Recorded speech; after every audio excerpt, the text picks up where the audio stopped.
Pois bem, vamos considerar aqui que eu tenho o Sol, a Terra e a Lua. Nós vamos desprezar quaisquer preocupações com proporções, distâncias, nada disso vai ser levado em conta. O que nós vamos fazer aqui é entender o processo como um todo. Até porque para falar da física dele, não dá só para dizer que a Lua é um corpo secundário, reflete, acabou, ponto. Nós precisamos falar de um pouco mais que isso. Bom, primeira coisa, vamos entender o que acontece no interior do Sol. De maneira simplificada, o Sol, como toda estrela, é uma briga de duas grandezas. Nós temos a parte interna do Sol, onde nós temos altíssimas temperaturas, altíssima pressão de dentro para fora. E aí, essa pressão lá no lado de dentro faz com que ela tenda a expandir, a crescer, a lançar seus gases pelo espaço, lançar plasma, partículas. Só que nós temos também a gravidade, que é quem acaba compensando essa pressão. De forma contrária à pressão dentro da estrela, a gravidade quer fazer com que a estrela imploda, não exploda. E aí, a ideia da gravidade é que a estrela vai diminuindo, o seu tamanho diminuindo e vai ficando cada vez mais densa. A briga entre essas duas grandezas, a pressão versus a gravidade, faz com que as partículas dentro do Sol fiquem se movimentando a grandes velocidades, muita mobilidade, muita oscilação, muita vibração. Então nós temos prótons, elétrons, nós temos átomos, íons vibrando e se movimentando o tempo todo no interior do Sol. Nós sabemos que quando cargas elétricas, por exemplo, negativas, tanto faz se é um íon, se é positivo ou negativo, o importante é ser carga elétrica. Toda vez que ele apresenta movimento de vibração, oscilação, nós temos o espalhamento da sua energia. Como ao redor dessa partícula nós temos um campo elétrico, nós temos energia elétrica aqui nessa região. E aí, essa energia elétrica oscilando, mudando seu posicionamento, mudando seu valor, faz com que apareça um campo magnético B. Nós sabemos que pela lei de indução de Faraday, toda vez que um campo elétrico variável ele aparece no sistema, ele tende a induzir o aparecimento de um campo magnético também variável. E aí, essa indução ela não é apenas do elétrico para o magnético, ela é mútua. O magnético oscilando gera um elétrico também. Resultado, graças a essa energia magnética sendo espalhada pelo espaço, nós teremos um campo elétrico mais uma vez. Esse campo elétrico vai induzir um outro campo magnético e assim em diante. Teremos um outro campo elétrico e você já entendeu o padrão aqui. E é assim que o Sol libera, graças à sua oscilação, energia luminosa pelo espaço. E assim como nessa figura nós temos campos elétricos e magnéticos perpendiculares entre si, num desenho muito mais bonito que o meu. Isso aqui é o que Maxwell chamou de onda eletromagnética. Você já deve imaginar por quê. Ela é composta de campos elétricos e campos magnéticos. E o interessante é que essa onda eletromagnética, ela existe por si só. Ela não depende de nada a não ser da oscilação da partícula com carga elétrica para ser gerada. Então ela não depende do meio, como o som depende do meio, por exemplo. A onda eletromagnética ela não depende do meio, porque ela é gerada pela oscilação da partícula. E aí essa luz sai do Sol e se espalha pelo espaço. Essa luz ela é gerada em diversas frequências. Você já deve imaginar que dentro do Sol a vibração é caótica, não existe uma ordem, só vibra numa cor, só vibra na outra. Nós podemos assumir que existem todas as frequências possíveis. É por isso que do Sol nós dizemos que saem 7 ondas eletromagnéticas, basicamente. Nós dizemos que temos as ondas de rádio, que é o que fazem nossos celulares funcionarem, por exemplo, televisões e assim em diante. Nós temos as ondas de micro-ondas, que é como o aparelho na sua cozinha. Ele esquenta alimentos, mas ele também transmite informações. Nós temos o infravermelho, que é apenas um outro nome para a palavra calor, que nós conhecemos. Nós temos a luz visível, e aí a luz visível é o que nós conseguimos ver, são as 7 cores do arco-íris.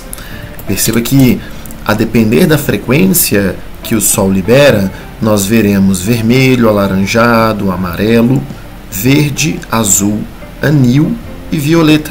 Também temos o ultravioleta, o V, temos o raio-X e o raio gama. Essas são as 7 ondas eletromagnéticas clássicas.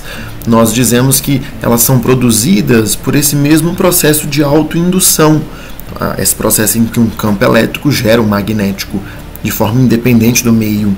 E aí essas ondas viajam pelo espaço. Quanto mais você vai se deslocando para a direita nesse meu desenho, mais você aumenta a vibração das partículas que geraram essa radiação. Não só a vibração, mas, por exemplo, para gerar raio-X, raio gama, eu preciso de muito mais que simples vibração. Desestabilizar o núcleo dos átomos. Eu preciso retirar elétrons de íons. Então, quando eu falo vibração, é a bagunça lá nos átomos dentro do Sol. Ela vai aumentando. E quanto maior a vibração, e aí tirando a Lua daqui um pouquinho, quanto maior a vibração, maior a frequência dessas radiações. Então nós podemos dizer que quanto mais andamos para a direita, maior a frequência. Elas levam mais energia, é isso que a frequência quer dizer. Mais vibração quer dizer que teve que ter mais energia cinética para gerar essas radiações. Logo, elas carregam mais frequência, mais energia. E elas possuem menor comprimento de onda. Nós temos o comprimento de onda lambda sendo a distância que a onda percorre numa oscilação. E essa distância fica cada vez menor, porque está vibrando tanto, a frequência é tão grande, que a distância que você percorre a cada vibração diminui. A frequência e o comprimento de onda são inversamente proporcionais em ondas eletromagnéticas. Nós também poderíamos dizer que quanto mais para a direita eu vou andando, maior fica a capacidade de penetração, porque quem define isso é justamente o comprimento de onda. Quanto menor ele é, quer dizer que a onda consegue adentrar espaços cada vez menores. Por isso que as últimas ondas, ultravioleta, raio-X e raio gama, têm altíssimo potencial cancerígeno. Elas conseguem atravessar poros, atravessar a parede celular, elas conseguem danificar o núcleo das células, porque elas têm um comprimento de onda muito pequeno. Pois bem, agora vamos analisar o que acontece. Bom, como o Sol ele produz tantas frequências diferentes, essas frequências se juntam, se unem e formam o que nós chamamos de luz branca. O Sol, portanto, não é amarelo, não é vermelho, não é alaranjado. O Sol libera todas as cores. E quando você libera todas as cores, você é visto na cor branca. Essa é a cor do Sol. Bom, o problema é que o Sol é uma fonte primária de luz, ou seja, ele produz a própria luz. Mas a Lua e a Terra não são. Então, eles precisam refletir a luz de fontes primárias. A luz, ela sai do Sol e vai em direção à Lua. Na hora que ela chega na Lua, a Lua reflete esta luz para a Terra. Pois bem, vamos supor então que todas as pessoas que estão desse lado aqui estão na região iluminada pelo Sol, está de dia. E aí do outro lado, claramente está de noite, está à noite. Mas as pessoas elas podem ver a luz refletida do Sol na Lua. É por isso que a lenda de lobisomem não faz muito sentido, de vampiro menos ainda. Não existe luz da Lua, luz do luar. É a luz do Sol do mesmo jeito. Então, se o vampiro saísse à noite, ele deveria queimar do mesmo jeito que ele sai de dia. Talvez queimar menos intensamente, mas também deveria queimar, já que a luz da Lua é a luz do Sol. O que nós sabemos é que a nossa atmosfera ela é composta de diversos gases. Os gases mais comuns que nós temos nitrogênio na nossa atmosfera, que equivale a 78% da atmosfera, é boa parte dela, nitrogênio. Em segundo lugar, nós temos o oxigênio na nossa atmosfera, que equivale a cerca de 21% dela. Como você pode ver, a soma está dando 99%. Os outros gases, como gás carbônico, CO2, vapor d'água, água, argônio, e aí os outros gases, eles representam aproximadamente 1%. Nossa atmosfera tem esses gases principalmente. Então, tudo que acontece na nossa atmosfera é principalmente responsabilidade do nitrogênio e do oxigênio. Essa é a ideia. Bom, mas o que acontece é o seguinte: na hora que essa luz branca ela chega bem aqui, ó, ela entra na nossa atmosfera, acontece um fenômeno que nós conhecemos como refração. Refração é a mudança do meio. Bom, além da Lua refletindo a luz, nós também temos a luz que chega diretamente na Terra. Na hora que a luz branca ela chega, ela sofre uma dispersão.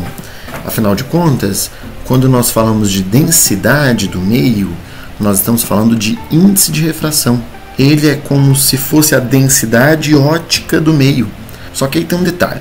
O índice de refração pode ser calculado como C sobre V. Só que a luz ela é uma onda, em que C é a velocidade da luz no vácuo, 3 vezes 10 oitava, e V é a velocidade da luz no meio que você está analisando, que nesse caso seria na atmosfera da Terra. Então, nesse caso, eu posso substituir aqui no lugar da velocidade a equação de Huygens, que diz que a velocidade de uma onda depende do seu comprimento de onda, lambda, vezes a sua frequência. Pois bem, como nós sabemos que durante uma refração a frequência ela não sofre alteração, a frequência ela não depende do meio aonde a onda está, então ela não muda. Agora, o comprimento de onda, sim, depende do meio. Isso quer dizer, então, que a oscilação, se ela tiver comprimento de onda mais baixo, ou seja, se a cada oscilação ela percorrer uma distância menor, essa onda ela vai sofrer os maiores índices de refração. Ou seja, para comprimentos de onda menores, nós temos a maior densidade do meio. E quando a gente fala de maior densidade, nós estamos relacionando algumas grandezas, que é o seguinte: quanto maior for o índice de refração, maior também será o desvio que a onda vai sofrer na hora que ela mudar de um meio para outro. E nós estamos vendo que isso acontece para os menores comprimentos de onda. Mas os menores comprimentos de onda são aqueles que têm a maior frequência. Então, quanto maior a frequência de uma radiação, mais desvio ela vai sofrer na refração. E é por isso que nós temos a sensação de ver o céu em cores diferentes ao longo do dia. A luz branca ela é formada das 7 cores do arco-íris. Nós temos aqui vermelho, alaranjado, amarelo, verde, azul, anil e violeta. Quanto mais para a direita nós vamos, maior fica a frequência, menor fica o comprimento de onda. Isso quer dizer, então, que essas ondas mais próximas do azulado sofrerão maior desvio. Eu poderia substituir a palavra desvio por espalhamento. O que quer dizer que essas ondas mais azuladas, elas vão se espalhar mais quando a luz branca mudar de meio. Nós vemos as cores mais próximas do vermelho desviarem pouco suas trajetórias. E aqui eu tenho vermelho, e aí nós vamos ter o alaranjado aqui, por exemplo. Nós vamos ter o amarelo aqui. E se você parar para pensar, os horários aqui são interessantes de serem analisados. Vamos supor que a Terra esteja girando nesse sentido. No momento em que você está aqui, está à noite. Mas aí a Terra girou e de repente você vê o Sol. Que hora é essa? 6 da manhã. Isso quer dizer que às 6 da manhã você está numa região da Terra que está sendo bombardeada de luzes vermelho, alaranjado e amarelo. E por isso você vê o nascer do Sol vermelho, alaranjado e amarelo. Mas quando nós estamos nos aproximando das 12 horas, do meio-dia, o Sol está em cima da sua cabeça, então é nessa posição aqui, nós temos uma situação diferente. Porque aí o verde vai desviando mais que o amarelo, o azul já começa a vir para essa região aqui, o anil, que é o azul escuro, vai bater aqui, e nós temos, por último, o violeta chegando aqui. Perceba que nesse horário, às 12 horas, você está no local da Terra que está sendo bombardeado por luzes azuis, anis e violetas. É por isso que ao meio-dia você olha para o céu e você tem a impressão de que o céu é azul. É porque ele está sendo bombardeado por essas cores. Quando a Terra girar um pouco mais, nós chegaremos às 18 horas, que é quando o Sol se põe, você deixa de ver o Sol, e aí vai se repetir o mesmo comportamento lá de cima. Nós teremos luzes vermelhas desviando menos, alaranjadas desviando um pouquinho, por último as amarelas. E aí você tende a ver o pôr do Sol nessas cores, vermelho, alaranjado e amarelo. Porque as cores azuladas, elas ficam concentradas nessa faixa aqui da Terra. Ó. Vamos colocar essa faixa aqui esbranquiçada, que é a região onde nós temos maior incidência de luzes azuis, anis e violetas. Não é coincidência. Essa região bem aqui, ela equivale às 10 horas da manhã, que é quando nós estamos transitando das cores vermelhas para as cores azuis. E aqui embaixo equivale a mais ou menos às 16 horas da tarde. Inclusive é por isso que dizem para você não tomar sol entre 10 e 4 da tarde, porque nesse período nós estamos sendo bombardeados por luzes azuladas e elas têm a maior frequência, logo elas levam muita energia, podem danificar muito as suas células.